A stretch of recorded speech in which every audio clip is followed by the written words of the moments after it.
What's going on, everybody? It's Murph. Welcome back to the channel. Today, we're going to talk a little bit about Lord of the Rings, Here's Middle-earth, and kind of the state of the game, where we're at right now, and where we're going with our free-to-play accounts. As you can see, we are currently level 50. Is this thing on? This thing is not on. There we go. Got a handy dandy new clicker so I can do some standing moving around, because this is how I like to talk and kind of present stuff. Like to have the freedom, mobility of the room. Anyways, so the meta. Where are we at right now with the meta in Lord of the Rings, Here's Middle-earth? Right now, Elrond and the Rivendell Elves are kind of king in the arena right now. Everybody up here, I'm assuming that's what they're running. But this free-to-play early Rohan and Isengard meta is kind of starting to phase out a little bit. Obviously, down here at the lower ends, you're still going to see a lot of that. We're in silver on this account. We're slowly climbing out of it right now. Now that we've kind of figured out what our team's going to be, free to play, and what we actually started deeply investing in these characters going forward. We were a little spread out for a long time, but kind of what I want to suggest is, now that the Elrond event is over, you may or may not have unlocked Elrond, right? In order to unlock Elrond, you needed 5 elves at 5 stars. The way it worked is you had Naramiri was farmable free to play, Elrohir was farmable free to play. Those two are both very, very easy farms, being inside of the actual the guild battle area. Kind of the same thing as your Cantina farm in Star Wars Galaxy of Heroes. The problem you run into, number one, was that Lomion and Leliel were both regular campaign farms, so they're a little more lengthy. Very, very doable if you were dumping refreshes and crystals into the farm, but they were a little more lengthy, and the main problem is Arwen and Elladan. Both of these characters were marquee releases. Both these characters were only available 3 stars free to play. You could purchase them using crystals in order to push them to 4 and 5 stars, but in order for you to push for from 3 to 5 stars, it was about 10,000 crystals. Now, I think I hit about 3,000 crystals saved up in a few weeks on this account by just straight up not spending them. So going forward in the future for other legendary events, one thing that we might be able to do is just hoard up on our crystals as free to play, and with enough time, you will be able to spend them to get those characters up. But one of the problems right now, for instance, is the next data mined legendary event. No idea when it's going to come out. It could be a year from now, it could be a month from now. We don't know. The Haradrim are going to be required in order to unlock the Witch King. As you can see, we've only got 3 characters, which means we're going to need 2 more marquee releases for them. We're not going to be able to farm up 20,000 crystals. So going free to play from here forward, the plan is going to have to be to prep for these legendary events, but to expect not to unlock those characters the first time around, and instead, we're going to have to just get them the second time around and try to farm up the best legitimately free-to-play teams we possibly can. Now, as of right now, essentially everybody in this game is free-to-play, with the exception of Elrond, Elladan, and Arwen, since these are both marquee releases and have not come out yet. As well as, where is he at? Is it Heron? I forget which one of these 2 archers. One of the 2 archers is crystals only in the supply shop. And the other troll, Gruhir the Brute, that goes with the Missing Mountain team with Bolg. These are really your only, and the Great Goblin as well. The Goblin King, Great Goblin, whatever. These are your only non-free-to-play characters. So, with that being said, what I'm doing and what I kind of hinted at before the Elrond event went live, and what I suggested to do, is what I am doing and what I think is really the right move. My main account, I'm running Elrond and all the elves with Lomion out and Ironhide subbed in, and I'm doing great with that account right now. With this account, what I'm doing is, because we want to be ready for Elrond to come back around the second time, the first thing we're doing is we're still farming Lomion on the daily.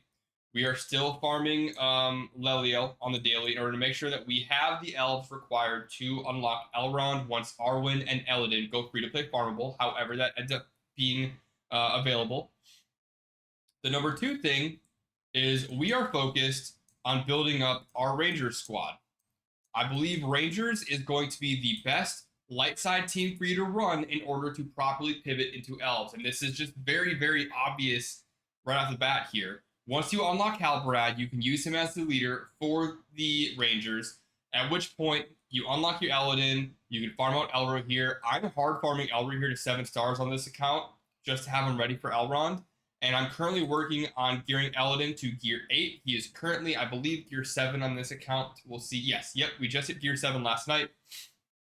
We're going to hard focus Eladin to gear 8. And once we're done with him, we're going to hard focus Elro here to gear 8. I believe we have him at gear 6 on this account. Now, once we max them out, we'll basically just be hoarding our crystals. Maybe we'll go into Arwen at that point and slide her onto this team. You can honestly not run Miri on this team, or you can run Miri on this team. If there were one character to remove from this team, it would be Miri, and then you could sub in your Ironhide or your Arwen or whatever you want to do with it. Essentially, I'm not wasting gear or abilities on Miri, Halbarad, or Strider right now. I'm dumping them all into Eladin and Elro here. And if we get to a point where it's been long enough to where we've got like serious stockpiles on all these ability materials and gear, I might throw a little bit onto like Halbarad, a little bit on the Strider, but ultimately I want to save these for Elrond once he comes out. And so what I'm doing is I'm also focusing on my Shadow team, which I'm going to be pushing Isengard on this account.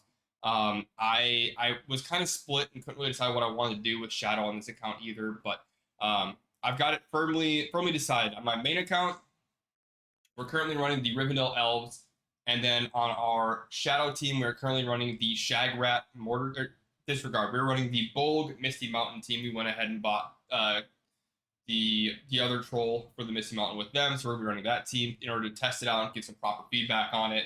On this account, we're going to be running just Rangers as well as Isengard as our 2 teams. And on my third account, I'm currently running Road to Rivendell. Ew, I know, they're not good. And we're also running the Shagrat Mortar team as our Shadow team. That'll be our primary arena team on that account. Really with the main focus being that we got raids coming out soon, and we don't know, one, what teams are going to be required for it. You know, are they going to restrict certain teams, kind of like the Great Dragon raid in Star Wars Galaxy of Heroes is right now? But 2, how are these teams going to actually perform? We haven't had the time or the amount of resources to be able to go out and build all these teams to really be able to test them out. So the only way to do it is to run multiple accounts. All of them are free to play with the exception of my main. My main spent a little bit of money there. But this account, not $1 has been spent. My other account, not $1 has been spent. And it will remain that way in order to give you guys the most accurate and up-to-date information on actual free-to-play gameplay in Lord of the Rings, Heroes of Middle-earth. Now, some other teams that I think you could focus on if you haven't done your Elves for Rivendell yet, I think you're still fine with going with Rohan. I just wouldn't overinvest in them. But if you have been investing in them already, it's not going to kill you. Gear 8 takes a while to get to, but ultimately that's the ceiling. So if you've already invested those characters to Gear 7, Gear 8, I don't think there's any issue with you just keeping that team running. In the end, until you unlock Elrond, I really wouldn't touch Road to Rivendell right now. They might be good for the raid, but as of right now, there's no purpose for them. We got Isengard. We already talked about that.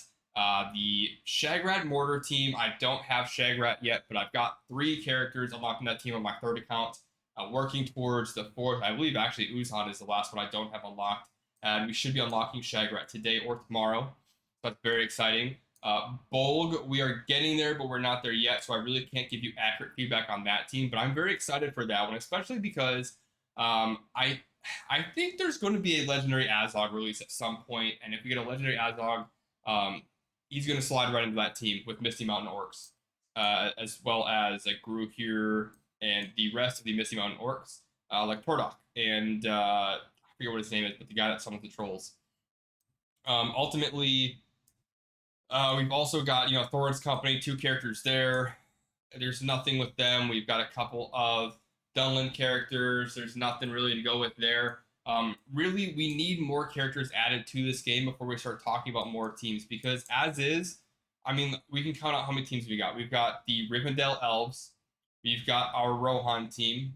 We've got our Isengard team. We've got our, Rohan, Isengard, Rivendell Elves, Road to Rivendell. We've got our Misty Mountain Orcs with Bolg as the lead. We've got our Shagrat team, that's 6. We've got Haradrim, which are not complete, so we're not counting that. We've got Misty Mountain Goblin King, so I guess that's 7.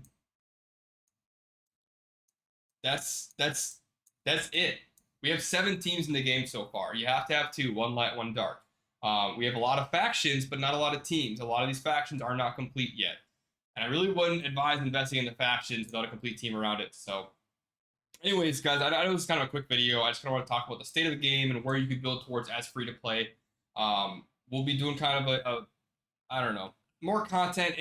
I really want to make more content on Lord of the Rings, Heroes of Middle Earth. I love Lord of the Rings and I love this game so far. It's really hard to come up with content for this game because like there's nothing coming out until the raid releases, until we get more information on the raid. I can do blog posts, update videos, but I'm not going to read a fucking piece of paper to you guys. You guys are smarter than that. You don't need me to do that. I guess I could go through and top 10 characters to build, top 5 teams ranked, you know, all the clickbaity ranking lists and shit, but it's lazy. I don't know. I would rather just talk about the game, but there's nothing to talk about right now. So anyways, if you guys enjoy the content, make sure you subscribe to the channel, like the video, drop a comment down below. Let me know what you guys are currently working on or running. If you guys didn't get Elrond, you know, where are you guys heading right now? Are you guys still farming for Elrond? Are you building other teams? I don't know. Let me know. Bye, guys.